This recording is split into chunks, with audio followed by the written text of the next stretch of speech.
ایک بادشاہ کے محل میں ایک نائی کام کرتا تھا۔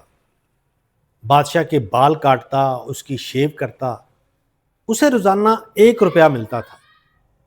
وہ 1 روپے سے اپنے بیوی بچوں کا خیال رکھتا، کھانے پینے کی چیزیں لے کے جاتا، اپنے دوستوں کے ساتھ موج مستی کرتا، رات کو پرسکون نیند سوتا اور بڑا خوش رہتا۔ بادشاہ اسے دیکھ کے بہت جلتا کہ یہ اتنا خوش کیسے رہتا ہے، اس کے پاس تو کچھ بھی نہیں۔ ایک دن بادشاہ نے اس نائی سے پوچھا کہ تمہاری خوشی کا راز کیا ہے؟ تمہارے پاس تو کچھ ہے بھی نہیں، اس کے باوجود تم اتنا خوش رہتے ہو۔ وہ نائی نے کہا کہ بادشاہ سلامت، یہی سوال تو میں آپ سے کرنا چاہتا ہوں۔ آپ کے پاس اللہ کا دیا ہوا سب کچھ ہے، اس کے باوجود بھی آپ پریشان رہتے ہیں، ٹینشن میں رہتے ہیں۔ بات کیا ہے؟ مسئلہ کیا ہے؟ بادشاہ نے اپنے وزیر کو بلایا اور اس سے کہا کہ مجھے اس کی خوشی کا راز جاننا ہے، پتہ کرو۔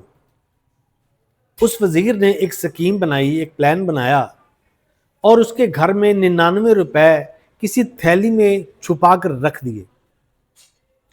اگلی صبح اس نائی کو وہ تھیلی ملی، اس کو کھولا، اس میں سے 99 روپے نکلے۔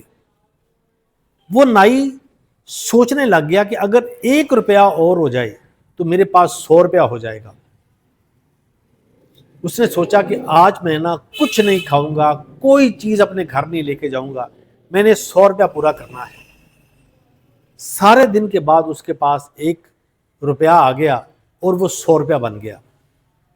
اب وہ نائی سوچنے لگا کہ اگر یہ 200 روپیہ ہو جائے، 300 روپیہ ہو جائے، 400 روپیہ ہو جائے تو کیا بات ہے، میری زندگی آرام سے گزرے گی۔